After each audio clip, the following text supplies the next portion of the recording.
नमस्कार बच्चों। आज हम कक्षा 10 के विषय गृह विज्ञान के पाठ 12 जिसका नाम है घर की देखरेख का अध्ययन करने वाले हैं। अब जैसा कि पाठ में नाम है घर, घर हम सभी जानते हैं हमारी मूलभूत आवश्यकताओं में से एक है। हमारी मूलभूत आवश्यकताएं कौन सी है? भोजन, वस्त्र और घर। घर जो कि जानवरों के लिए भी एक बसेरा होता है और मनुष्य के लिए भी। तो घर हमें क्यों चाहिए होता है, क्यों हमें घर की आवश्यकता होती है? आप सभी को पता होगा, घर हमें रहने के लिए स्थान प्रदान करता है, हमें सुरक्षा प्रदान करता है। घर में हम अपनत्व की भावना को महसूस करते हैं। घर एक तरह से सामाजिक प्रतिष्ठा का भी प्रतीक माना जाता है। तो इस तरह से आप जानते ही होंगे कि घर के क्या क्या कार्य हैं। फिर भी हम थोड़ा और विस्तार में इसका अध्ययन कर लेते हैं और हम देखते हैं कि घर के क्या कार्य हैं, क्यों चाहिए होता है हमें घर। तो घर के कार्यों के बारे में अगर हम अध्ययन करें तो देखेंगे कि सुरक्षात्मक कार्य है घर का, आर्थिक कार्य है घर का, शिक्षा संबंधी कार्य है घर का और सामाजिक कार्य है घर का। अगर सुरक्षात्मक भाव को देखेंगे हम तो पाएंगे कि सुरक्षा प्रदान करता है घर। हम खुद को सुरक्षित महसूस करते हैं अगर हम अपने ही घर में होते हैं। तो मौसम के दुष्प्रभावों से भी बचाता है, आश्रय देने वाले के लिए भी होता है, पशु और डाकुओं और शत्रुओं से भी ये हमें सुरक्षा प्रदान करता है। आर्थिक रूप से किस प्रकार से सहायक है घर, क्या कार्य करता है आर्थिक रूप से? पैसे की कीमत भी समझाता है। एक तो आप खुद के घर में रहो और एक आप किराए पे रहो, तो वहाँ आपका पैसा लगता है ना किराए पर रहने के लिए। उसी तरह से सामाजिक आर्थिक स्तर को ऊंचा उठाता है। एक व्यक्ति जो एक छोटे से घर में रहता है और एक व्यक्ति जो बड़े घर में रहता है, तो क्या कहते हैं हम कि बड़े घर में रहता है यानी कि अमीर होगा, तो वह आपकी सामाजिक प्रतिष्ठा को भी तो बता रहा है। ठीक है, उसी तरह से समाज में प्रतिष्ठा और सम्मान दिलाता है। घर प्रदान करने वाली क्रियाओं का निष्पादन करने की क्षमता प्रदान करता है कि धन प्रदान करने वाली कौन कौन सी क्रियाएं होती है। अगर आपको लोन चाहिए तो घर को देख के ही तो लोन मिलेगा। ठीक है, अगला हम देखें तो शिक्षा प्रबंधन, व्यक्तित्व का विकास एवं मूलभूत पारिवारिक मूल्यों को बढ़ाता है घर में रह के ही। तो जैसे कि घर को क्या बोलते हैं? बच्चे की पहली पाठशाला बोलते हैं और माँ को पहला गुरु बोलते हैं। तो घर क्या है? आपको पाठशाला के रूप में यानी कि शिक्षा प्रदान कर रहा है और आपके व्यक्तित्व का विकास कर रहा है। उसी तरह से बांटना, ध्यान रखना, सहानुभूति आदि जीवन के जो भी कौशल है उनको विकसित कौन करता है? घर में रहकर ही ये सब विकसित होते हैं। ये सभी गुण, जीवन कौशल घर में रह के ही विकसित हो पाते हैं। आगे हम देखेंगे कि सामाजिक और धार्मिक कौन कौन से कार्य कर रहा है घर। जैसे परिवार के भीतर व बाहर संवाद स्थापित करना। परिवार के बाहर और भीतर संवाद स्थापित करने से तात्पर्य है कि कई लोगों का एक समूह भी घर में बैठकर किसी बात पर बातचीत कर सकता है, वार्तालाप कर सकता है, अपने विचारों का आदान प्रदान कर सकता है और अपनेपन और अपनित्व का भाव भी वहीं मिलता है। और एक पीढ़ी से दूसरी पीढ़ी में मूल्यों और परंपराओं को हस्तांतरित भी कहाँ किया जा सकता है? घर में हम जैसे कि हमारे दादा दादी रहते हैं, हमारे पिता रहते हैं, हम रहते हैं, तो ये 3 पीढ़ियाँ हो गई। तो हमारे जो पीढ़ी दर पीढ़ी जो मूल्य हैं, हमारे जो पीढ़ी दर पीढ़ी रीति रिवाज हैं, वह तभी आगे बढ़ पाते हैं जब हम घर में रहते हैं और एक साथ रहते हैं तब। अब हम आगे देखते हैं। यहाँ तो हमने अध्ययन किया है घर के कार्यों के बारे में कि क्या कार्य है? सुरक्षात्मक, आर्थिक, शिक्षा संबंधी और सामाजिक कार्य। अब हम देखेंगे कि घर की अगर हम बात करते हैं तो घर किस जगह पर होना चाहिए, किस जगह पर घर का निर्माण किया जाना चाहिए। तो इसके लिए हम आगे अध्ययन करते हैं कि घर के लिए हम स्थल का चुनाव किस प्रकार से करें। तो सबसे पहले अगर घर के लिए स्थल का चुनाव कर रहे हैं, घर अगर हम बनाने वाले हैं या कहीं पर अगर हम नया घर ले रहे हैं तो क्या करना है? तो सबसे पहले तो हम क्या करेंगे? आस पड़ोस को ही देखेंगे ना भाई, कि आस पड़ोस कैसा है। हमारा आस पड़ोस जैसा होगा उसके आधार पे ही तो हम घर खरीदेंगे वहाँ पर। ठीक है, उसके बाद ही हम घर लेंगे वहाँ पर कि भाई वो घर रहने के लायक है या नहीं, वह जगह रहने के लायक है नहीं। जहाँ घर का निर्माण करना है वहाँ बिजली, पानी, सड़कों, आवागमन के साधनों की उचित व्यवस्था, निकासी की उचित व्यवस्था। निकासी यानी कि गंदगी, यानी पानी, गंदा पानी होता है, कूड़ा करकट होता है, हम भी ठीक से निकल पा रहे हैं या नहीं, इसकी व्यवस्था है या नहीं। आसपास में डाकघर है या नहीं, बैंक है या नहीं, स्कूल, बाजार, क्योंकि ये सभी व्यवहारिक दृष्टिकोण अगर रखेंगे हम, तो हम जान पाएंगे कि ये जो है हमारे जीवन के लिए बहुत ही महत्वपूर्ण स्थल है। जैसे कि स्कूल, अगर बच्चा स्कूल जाता है तो स्कूल पास होना चाहिए। कोई व्यवसायी व्यक्ति है तो उसके लिए व्यवसाय के लिए दुकान या ऑफिस पास में होना चाहिए। बाजार, जो कि नित्य किसी न किसी सामान की हमें आवश्यकता होती है, उसके लिए बाजार भी सामान्य दूरी पर ही होना चाहिए, जिससे कि हम अपनी आवश्यकताओं के सामान को वहां जाकर क्रय कर पाएँ। आगे देखें भौतिक विशेषताओं की ओर। तो भौतिक विशेषताओं पर अगर हम बात करते हैं तो स्थल का चयन करते समय एक खुले क्षेत्र में घर का चयन करना चाहिए। अब खुले क्षेत्र में घर का चयन क्यों करेंगे? अगर खुला क्षेत्र नहीं होगा, अगर वहाँ पर यातायात के साधन ज़्यादा चलते होंगे तो क्या होगा? शोर होगा, ध्वनि होगी, शोर होगा, उसके साथ में धुआं भी होगा, यानी कि वायु का प्रदूषण भी होगा, ध्वनि प्रदूषण भी होगा, जिससे कि हमारा रहना ही वहाँ पर दुर्भर हो जाएगा। इसके साथ ही अगर निचले स्थान पर अगर घर आपने ले लिया है, घर अगर आपने बनाना है निचले स्थान पर, तो क्या होगा? बाढ़ के समय पर वहाँ पर पानी भर जाएगा। ठीक है, तो वो एक समस्या उत्पन्न हो जाएगी आपके लिए, बाढ़ के समय पर पानी का भराव होना। और ज़रूरी नहीं बाढ़ के समय पर, अगर किसी ने अगर आपसे ऊंचाई पर घर बना लिया तो वहाँ से भी तो पानी आपके घर की तरफ ही आएगा बहकर। तो इसलिए निचले स्थान पर भी घर का निर्माण नहीं करेंगे। उसी तरह से ऊंचे स्थान पर भी घर का निर्माण करेंगे। क्या हम ऊंचे स्थान पर घर का निर्माण करेंगे तो परिदृश्य जो है, यानी कि देखने पर वो अच्छा जरूर लगेगा। ठीक है, लेकिन हमें कहाँ कहाँ पर निर्माण नहीं करना है? एक तो हम खुले क्षेत्र में ही निर्माण करें, दूसरा हम ऐसी जगह पर निर्माण नहीं करें जहाँ पे यातायात की समस्या हो, यातायात के साधन ज़्यादा हो। उससे क्या होगा? बाहर निकलने में भी बच्चों को भी, आपको भी देखना होगा, शोर होगा, ध्वनि उत्पन्न होगी अनचाही। ठीक है, और निचले स्थान पर भी घर का निर्माण नहीं करें। तो घर ऊंचे स्थान पर होना चाहिए, जिससे कि आप बेहतर परिदृश्य आपको दिखाई दे। फिर आगे हम आगे बढ़ते हैं। मृदा। अब मृदा जो है, घर की नींव मृदा पर यानी कि मिट्टी पर ही नींव रखी जाएगी। तो नींव कैसी होनी चाहिए? मजबूत होनी चाहिए। तो नींव मजबूत कब होगी? जब वहाँ की मृदा की प्रकृति को हम जान पाएंगे। अगर वहाँ की मृदा की सतह 2 से 5 फीट तक ठोस है, तभी वह घर बनाने के लायक भूमि है, अन्यथा नहीं। इसके अतिरिक्त अगर हम देखें तो मृदा की सतह, ये देखिए, मृदा की सतह 2 से 5 फीट तक ठोस होनी चाहिए, तभी वह मजबूत वहाँ पर नींव होगी। ठीक है, फिर अगला हम देखें। अब देखो, नींव की यहाँ पे बात की गई है। अगला हम देखें तो पोली मिट्टी में अगर आपने घर बना लिया है तो आगामी वर्षों में क्या होगा? पोली मिट्टी है तो अंदर धसेगी ना, तो कहीं से आपका घर ऊपर हो जाएगा और कहीं से नीचे, यानी तिरछा भी हो सकता है। इसी तरह से बजरीली प्रकार की मिट्टी है या रेतीली मिट्टी है तो क्या होगा? वो जल्दी से गर्म हो जाएगी।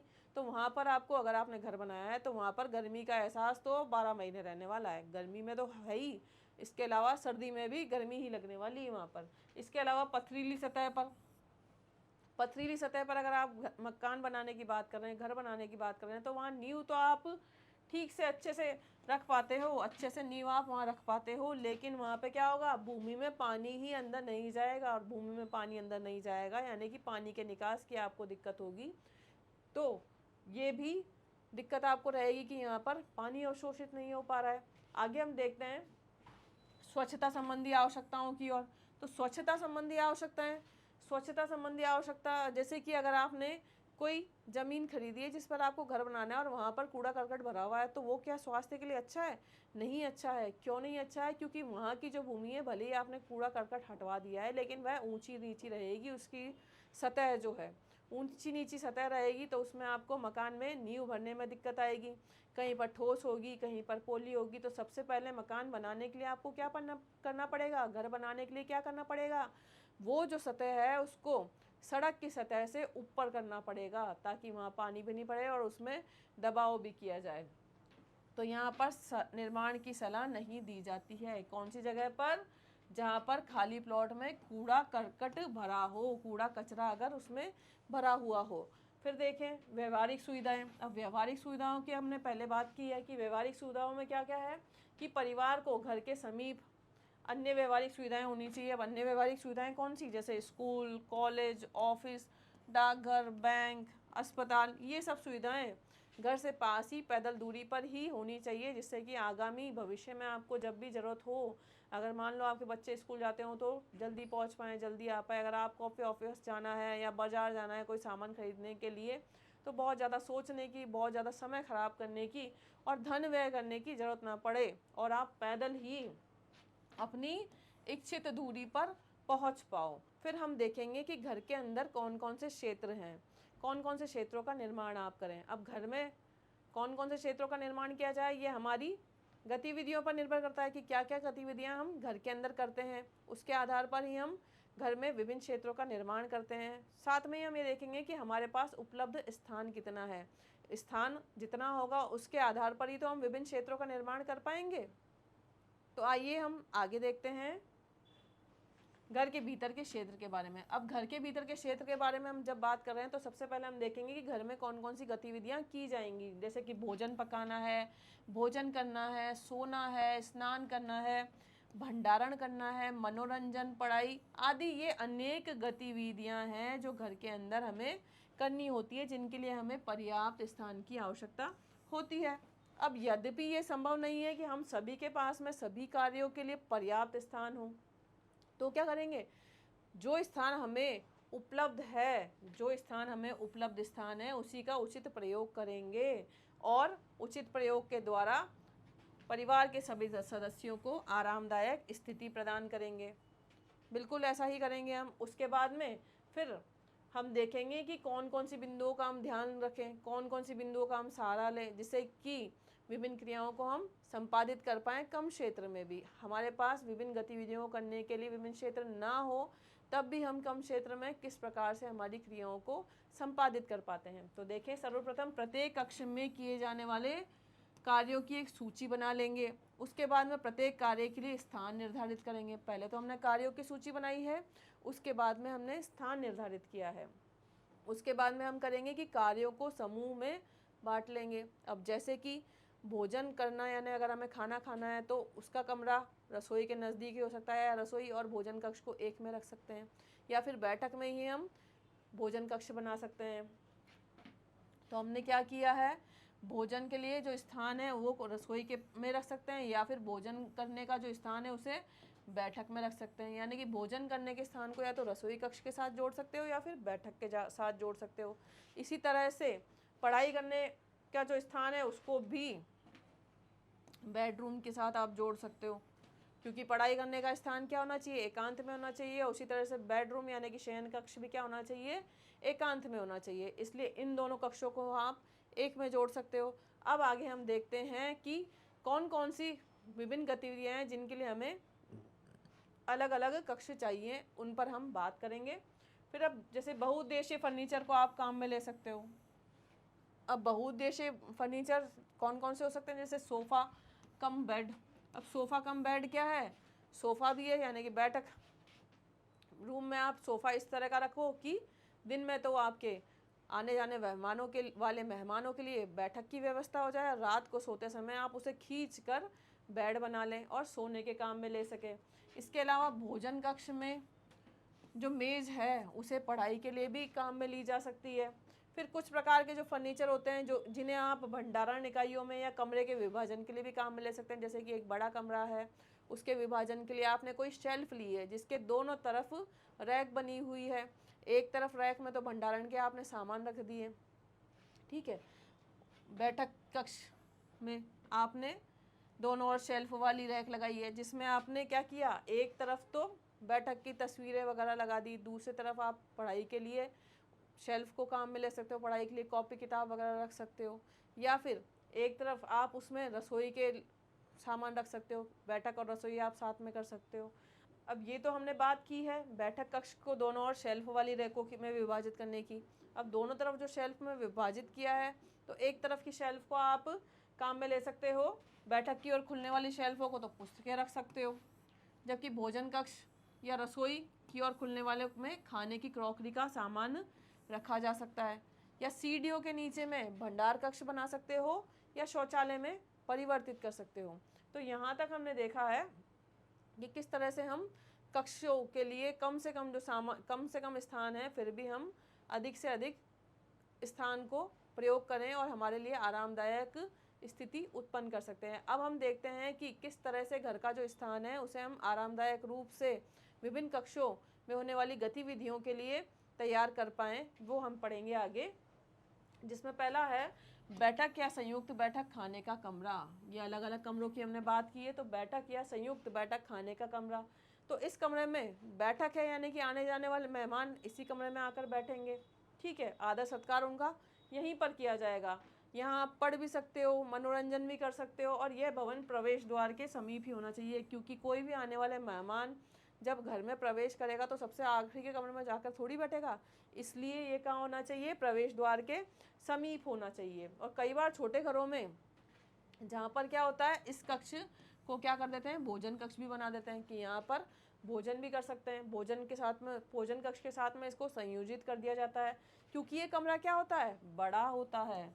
और जब ये कमरा बड़ा है तो इसे हम दो कमरों के रूप में काम में ले सकते हैं, यानी कि भोजन कक्ष भी इसको कर दिया और बैठक भी कर दिया। और ऐसा क्यों किया है, क्योंकि परिवार में कोई ना कोई समारोह आदि होते रहते हैं, तो यहाँ वहाँ आपको बड़े कमरे की आवश्यकता होती है, तो बैठक कक्ष को ही आप क्या कर सकते हो, भोजन कक्ष भी बना सकते हो।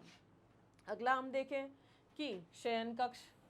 शयन कक्ष कैसा होना चाहिए। अब शयन कक्ष जो कि ऐसा स्थान है जहाँ पर आप इसकी व्यवस्था करने में बहुत ध्यान रखने की आवश्यकता होती है।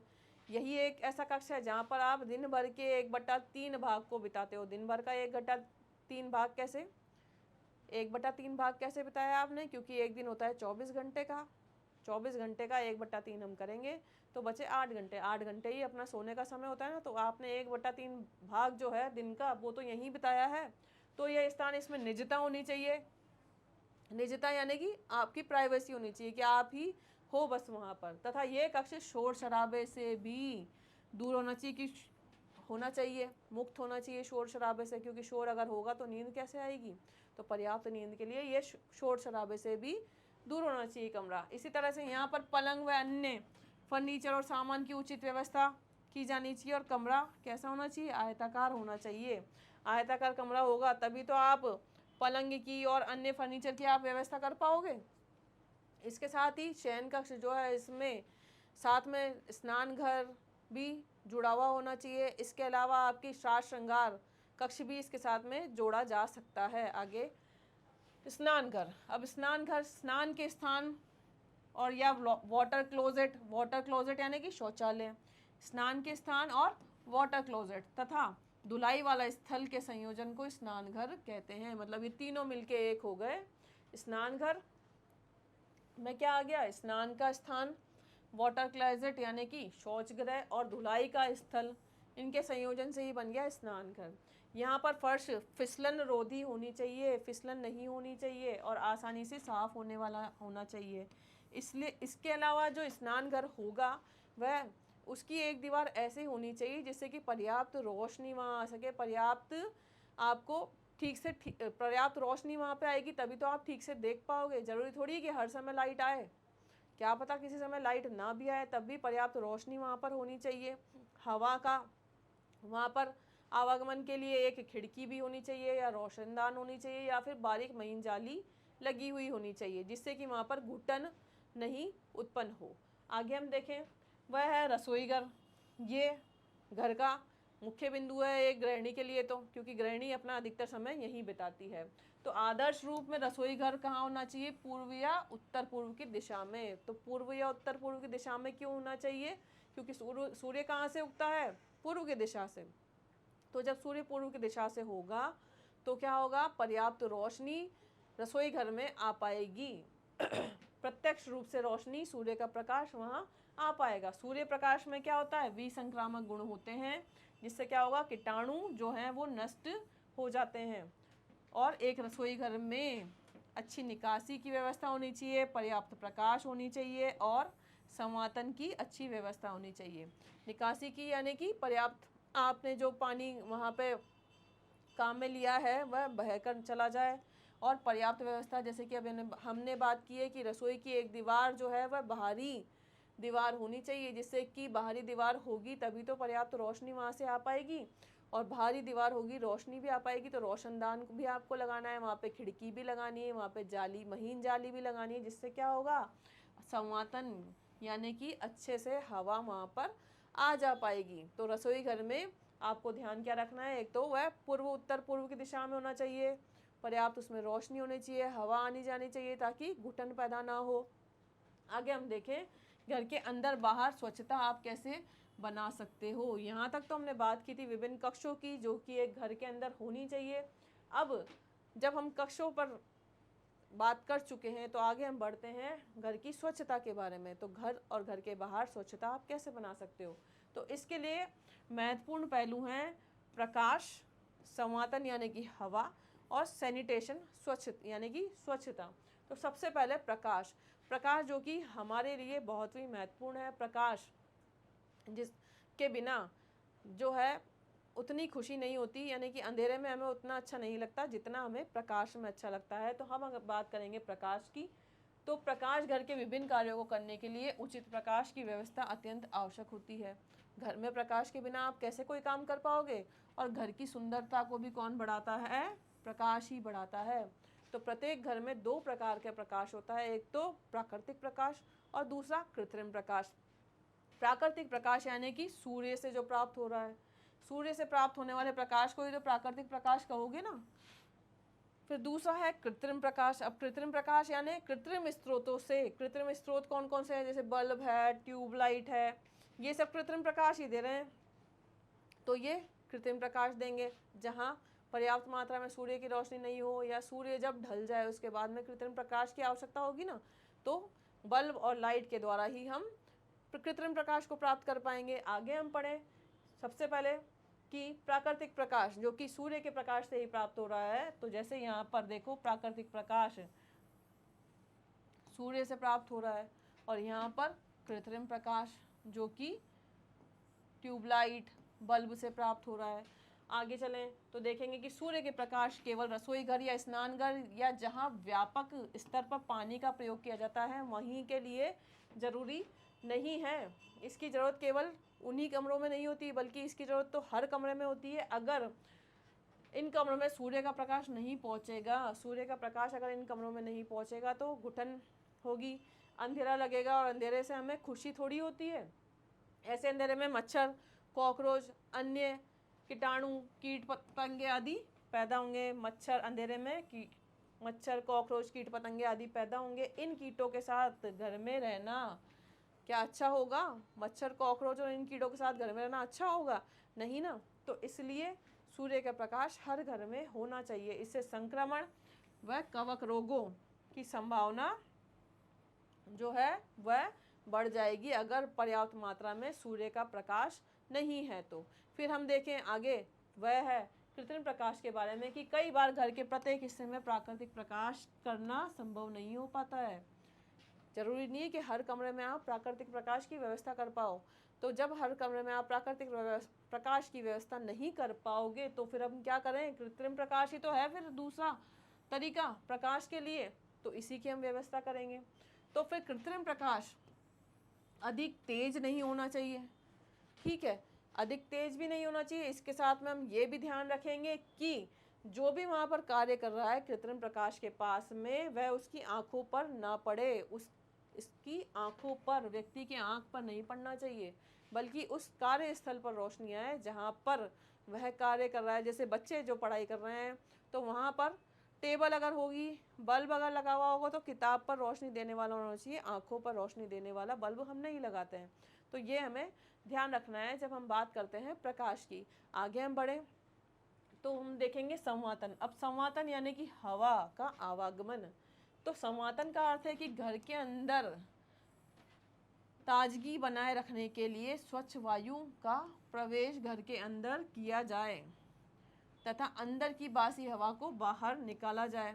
तो स्वच्छ वायु तो अंदर आए और बासी हवा बाहर जाए। इससे प्राकृतिक तथा कृत्रिम माध्यमों से पूरा किया जा सकता है। अब प्राकृतिक माध्यम कौन कौन से होते हैं, जैसे खिड़की है, दरवाजे हैं, रोशनदान है, महीन जालियाँ जो लगी हुई होती है, वो सब क्या है, प्राकृतिक तरीका। फिर कृत्रिम तरीके की अगर हम बात करते हैं तो एग्जॉस्ट फैन लगे हुए होते हैं जो कि घर के अंदर की धुएं, बदबू, धूल, मिट्टी इसको और घुटन को बाहर निकाल देता है।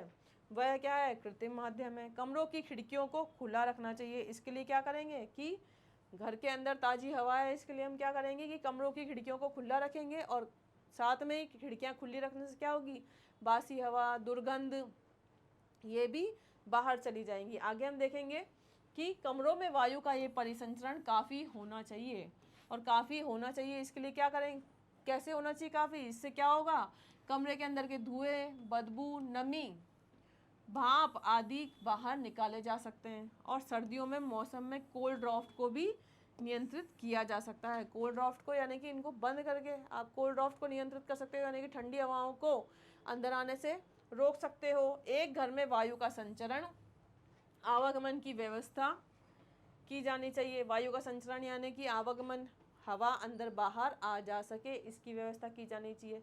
इसके लिए क्या करेंगे, घर के दोनों छोर पे खिड़की दरवाजे आमने सामने भी आप रख सकते हो, या दोनों दीवारों पर खिड़कियाँ आमने सामने रख सकते हो। पर्याप्त रोशनदान वहाँ होने चाहिए जिसपे महीन जाली आप लगा सकते हो। ठीक है, तो खिड़कियाँ जो बनाई जा सकती हैं, इसके लिए क्या होगा, दोनों छोरों पर खिड़कियाँ बनाई है, फिर एक कमरे में दरवाज़ा व खिड़की को आमने सामने बना दिया है। इससे क्या होगा कि वातावरण, वायु जो है उसका परिसंचरण हो पाएगा, संचरण हो पाएगा, आवागमन हो पाएगा। आगे हम देखते हैं कि स्वच्छता, स्वच्छता जो बिंदु है इसे हम पूरा कैसे करेंगे, रोगों को फैलने से रोकने तथा अपने आसपास के वातावरण को स्वस्थ बनाए रखने के लिए हमें अनेक कार्य करने होते हैं, और स्वस्थता बनाए रखने के लिए अनेक सुविधाओं का सृजन भी करना होता है। अब अलग अलग कार्य जो हमें करने होते हैं वे कौन कौन से कार्य करने होते हैं, साफ सफाई करनी पड़ेगी, एक तो स्वच्छता बनाए रखने के लिए कूड़े कचरे को हटाना पड़ेगा, और मलमूत्र का उचित निष्कासन भी हमको करना पड़ेगा, तभी तो हम घर को स्वच्छ बना सकते हैं। तो सबसे पहले बात करते हैं साफ सफाई को बनाए रखने की। तो साफ सफाई को आप कैसे बना के रख सकते हो, साफ सफाई को बनाए रखना आसान काम नहीं है, क्योंकि यही एक जो काम है वो क्या है, सबसे बड़ा और व्यापक कार्य है। इसी में सबसे अधिक समय भी लगता है और शारीरिक श्रम लगता है, और साथ में क्या लगता है, हमारा समय भी लगता है। अगर हम शारीरिक श्रम भी करेंगे और समय भी लगाएंगे तभी तो हम आरामदायक वातावरण उपलब्ध करवा पाएंगे अपने परिवार के सदस्यों को। ठीक है, इसके लिए हमें अपना काफ़ी समय भी खर्च करना पड़ेगा। आगे हम देखेंगे कि सफाई के प्रकार कौन कौन से होते हैं, क्योंकि सफाई तो हमारे घर में दैनिक रूप से भी की जाती है, साप्ताहिक रूप से भी की जाती है, और मौसमी सफाई भी की जाती है। तो सबसे पहला हम अध्ययन करते हैं दैनिक सफाई का। दैनिक सफाई को अगर हम देखें तो दैनिक सफाई में आप क्या करते हो, फर्श पर झाड़ू या पोछा लगाते हो, फिर या सतहों पर झाड़न से सफाई करते हो, डस्टिंग करते हो, दरियों व कालीनों की सफाई करते हो ब्रश से, प्रातःकाल में बिस्तर को भी ठीक करते हो, और वस्तुओं को सलीके से भी रखते हो। तो ये तो प्रतिदिन की साफ सफाई की बात हुई है। आगे हम देखेंगे साप्ताहिक सफाई। अब साप्ताहिक सफाई आप कहाँ की करते हो, भंडार घरों की करते हो, रसोई की करते हो, खिड़की दरवाज़ों की करते हो, लकड़ी के सामान की करते हो, वहाँ आप साप्ताहिक सफाई करते हो। तो साप्ताहिक सफाई में आप कर रहे हो विभिन्न क्षेत्रों के फर्श की सफाई करोगे, जैसे कि बाथरूम की, शौचालय की, वॉश बेसिन की, मकड़ी के जाले भी आप साफ़ कर रहे हो, रसोई के खाने की सफाई भी आप कर रहे हो, दरवाज़ों के हैंडल और हत्थे आप साफ़ कर रहे हो, लकड़ी की सतहों और अन्य क्षेत्रों की पॉलिश कर रहे हो, और आईनों और तस्वीरों की भी आप सफाई कर रहे हो। तो ये सप्ताह में एक ही बार करते हो, प्रतिदिन हमारे पास समय भी नहीं होता कि हम इतना काम कर पाए। आगे देखें वह मौसमी सफाई। मौसमी सफाई इसमें क्या करेंगे आप, पर्दों को धोओगे, पूरे फर्नीचर हटाने के बाद में कमरों को सफाई करोगे, जैसे दिवाली पे या किसी त्यौहार पे या कोई जन्मोत्सव है या शादी समारोह है तो वहाँ पर आप इसी तरह का काम करते हो ना, इसी तरह की सफाई करते हो। या फिर भंडार कक्ष की सफाई भी इसी तरह से करते हो कि दिवाली आई है या कोई त्यौहार आया है या कोई शादी समारोह है तो आप इतने वृहद स्तर पे सफाई में जुट जाते हो।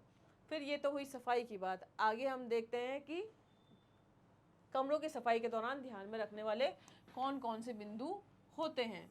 जैसे कमरों को साफ सुथरा रखने का एक तरीका यह है कि बाहर और अंदर के प्रयोग के लिए क्या करेंगे, जो जूते चप्पल हैं वो बाहर के अलग और अंदर के अलग रखेंगे, और जो प्रवेश द्वार है वहाँ पर एक पैरदान पायदान बिछा लेंगे, जिससे क्या होगा, धूल मिट्टी पैरों के साथ लग के अंदर ना आए। चप्पल जूते बाहर, बाहर के अलग और अंदर के अलग रखने से क्या होगा, बाहर के जूते चप्पल के साथ में जो लगकर डस्ट अंदर, धूल मिट्टी अंदर आती है ना, वह अंदर नहीं आएगी, धूल मिट्टी अंदर नहीं आ पाएगी ऐसा करने से।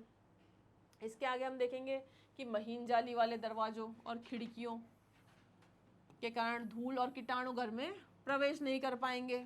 अगर महीन जाली वाले दरवाजे हैं, खिड़कियां हैं, रोशनदान है, तो धूल मिट्टी तो प्रवेश नहीं कर पाएगी, कीटाणु भी प्रवेश नहीं कर पाएंगे। इसके साथ में दैनिक साफ सफाई के दौरान सर्वप्रथम सबसे पहले भीतरी भागों की सफाई करेंगे। अब भीतरी भागों की सफाई करनी चाहिए और ये सफाई बाहर की ओर होनी चाहिए।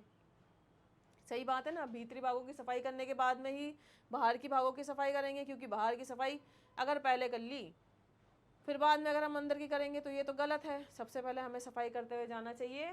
सबसे पहले हम भीतरी भागों की सफाई करेंगे और उसके बाद में बाहर की ओर सफाई करेंगे।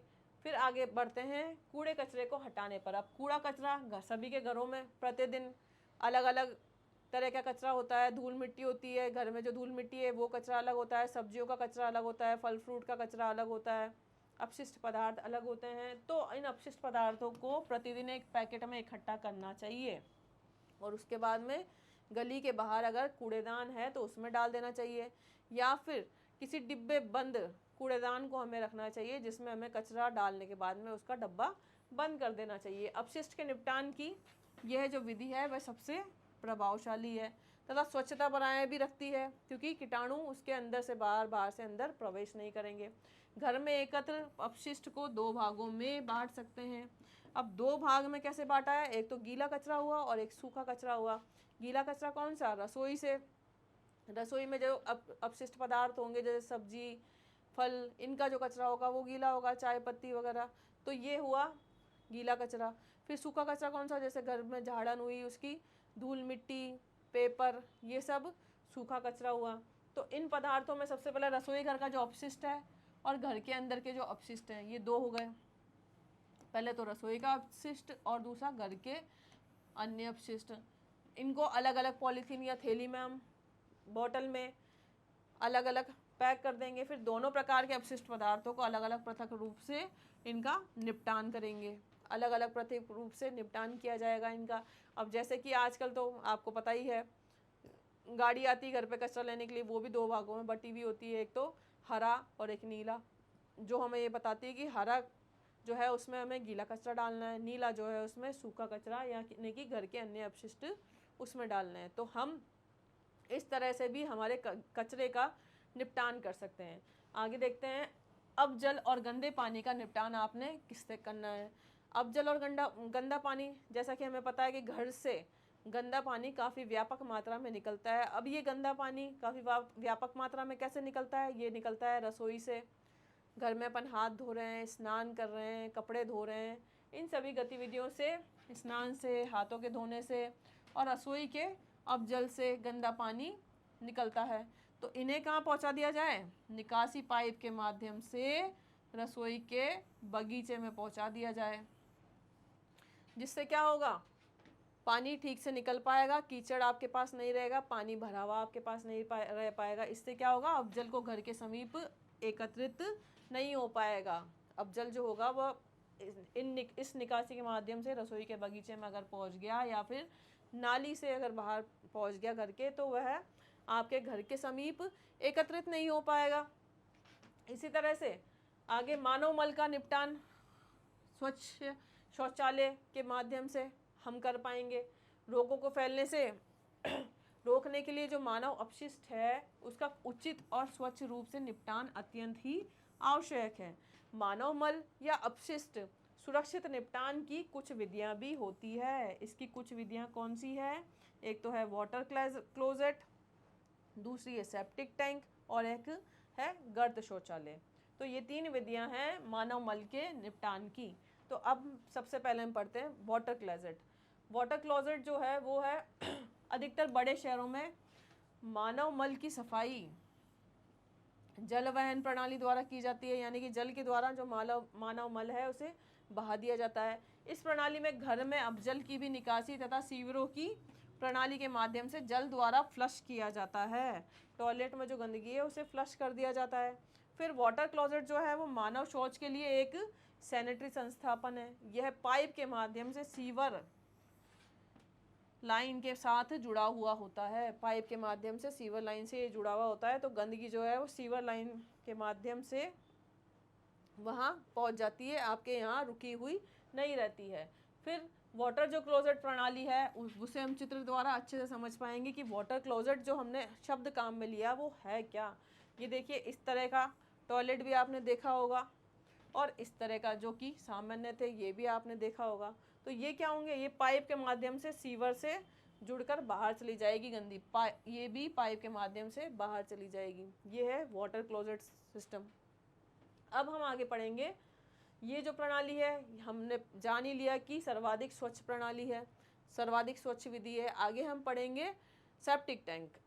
सेप्टिक टैंक जो है इसमें क्या होगा, घर में ही एक गड्ढा बना लिया जाएगा कंक्रीट और सीमेंट का। सेप्टिक टैंक में ये होगा। इसमें इस प्रकार के टैंक अर्ध शहरी क्षेत्रों में देखे जा सकते हैं जहाँ पर मल मूत्र निकास की उपलब्ध सुविधा नहीं है। इस विधि में मूलतः कंक्रीट के टैंक बनाएंगे घर में, या गर्त यानी कि गड्ढे बनाएंगे, और घरेलू निकास पाइपों को इस गर्त से जोड़ दिया जाएगा। वहाँ पर तो सीवर लाइन से जोड़ा था और यहाँ पर निकास पाइप से इन गड्ढों को जोड़ा है, कंक्रीट के जो हमने गड्ढे बनाए हैं उनको जोड़ दिया है। इससे क्या होगा, सेप्टिक टैंक के क्या क्या लाभ हो सकते हैं। ये जो हमने सेप्टिक टैंक की बात की है उससे क्या होगा, ये स्वच्छ भी है क्योंकि ये पाइप से चला गया है गंदगी। फिर ये वाटर क्लोजेट प्रणाली की तुलना में कम लागत के साथ निर्माण में भी आसान होता है, ठीक है। और ये भूमि को या जल को जो है वो प्रदूषित भी नहीं करता। फिर दुर्गंध से भी मुक्त होता है, बदबू आने की संभावना नहीं रहती क्योंकि पानी के द्वारा वह जो गंदगी थी, मलमूत्र था, उसका निकास हो चुका है। फिर आगे हम पढ़ते हैं गर्त शौचालय। अब गर्त शौचालय ये जो है इसमें क्या होगा, एक गड्ढा बना लिया जाएगा। गड्ढा जो है ये 3 मीटर अधिक गहरा होना चाहिए। अब 3 मीटर जो अधिक गहरा अगर ये होगा तो यहाँ पर मक्खियाँ नहीं अंदर घुस पाएंगी, यानी कि विसंक्रमण नहीं हो पाएगा। इसके साथ में यहाँ पर मिट्टी कैसी होनी चाहिए, रेतीली होनी चाहिए। रेतीली मिट्टी होगी तभी तो पानी को सोख पाएगी, तभी तो गंदगी यानी कि मल जो उसमें जाएगा उसे अवशोषित कर पाएगी। इसमें रोजाना पानी डालना चाहिए ताकि मल बहकर नीचे चला जाए। अभी हमने बात की ना, रेतीली मिट्टी होगी, क्यों होनी चाहिए, ताकि उसमें जो पानी डाला जाएगा वह नीचे चला जाए और अपघटित हो जाए। और यह व्यवस्था केवल कुछ दिनों के प्रयोग के लिए ही उचित होती है। क्यों कुछ दिनों के लिए, क्योंकि गड्ढा भी तो हमने छोटा ही बनाया है, लगभग 3 मीटर इतना ही तो बनाया है इसलिए कुछ दिनों के लिए ही ये ठीक रहती है। फिर ये जो प्रणाली है वह स्वच्छ प्रणाली नहीं कही जाती क्योंकि इससे भूमि और जल के प्रदूषित होने की संभावना बनी रहती है, क्योंकि भूमि में ही तो मल जा रहा है, भूमि में ही जल जा रहा है, तो यह कैसे सुरक्षित हो सकती है। तो बच्चों अभी हमने आज क्या पढ़ा है कि घर की देखरेख किस तरह की होनी चाहिए, घर का निर्माण के लिए हम किस तरह की भूमि का चयन करेंगे, घर में किस तरह के अलग अलग तरह के कक्ष होते हैं और किस तरह से हम उन कक्षों की व्यवस्था करें और अपने परिवार को आरामदायक जीवन प्रदान कर पाएंगे। इसके अलावा घर में हमने अपने स्वास्थ्य को स्वस्थ रखने के लिए क्या क्या तरीके हो सकते हैं उनका भी हमने आज अध्ययन किया है। आज इस अध्याय में इतना ही। धन्यवाद।